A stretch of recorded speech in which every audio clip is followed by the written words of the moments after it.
Hello viewers, welcome back to my channel. আজি মই rice powder আৰু মিল্কৰ এটা সুন্দৰ কেক বনাইছো। তাৰে মই ৰেচিপিটো শেয়াৰ কৰিছো। আপোনালোকে চাই লওকচোন। মই এটা মিক্সি পট লৈ লৈছো। তাতে মই 1 কাপ গাখীৰ দিছো। 1/4 কাপ মই ৰিফাইন অইল লৈ লৈছো। মই ঘিউ 3 চামুচ লৈ লৈছো।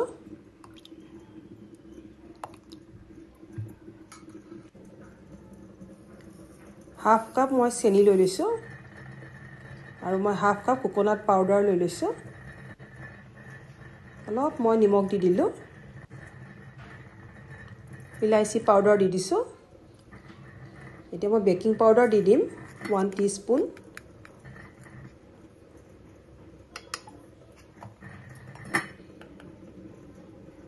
বেকিং সোডা 1/4 টিস্পুন দি দিছো। এতিয়া মই ৰাইস ফ্লোৰটো দি দিছো 1 কাপ।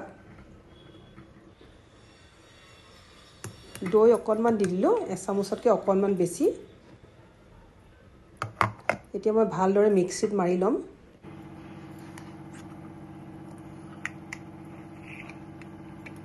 এয়া মোৰ হৈ গ'ল মিক্সিত মৰা। এতিয়া মই কেক টিন এটা লৈ লৈছো। তাতে মই অলপ ৰিফাইন অইল দি পেলাই ভালদৰে গ্ৰীজ কৰি লৈছো।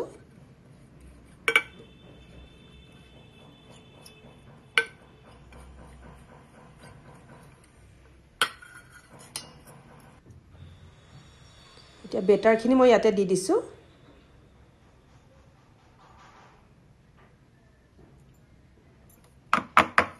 অলপ টেপ টেপ কৰি ললো।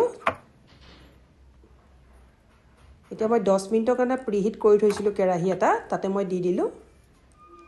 অলপমান মই কিচমিচ দি পেলাই সজাই দিলো।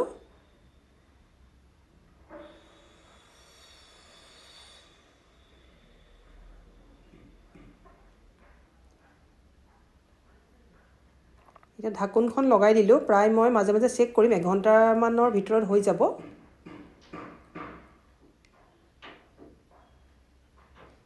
এয়া মোৰ কেকটো হৈ গ'ল।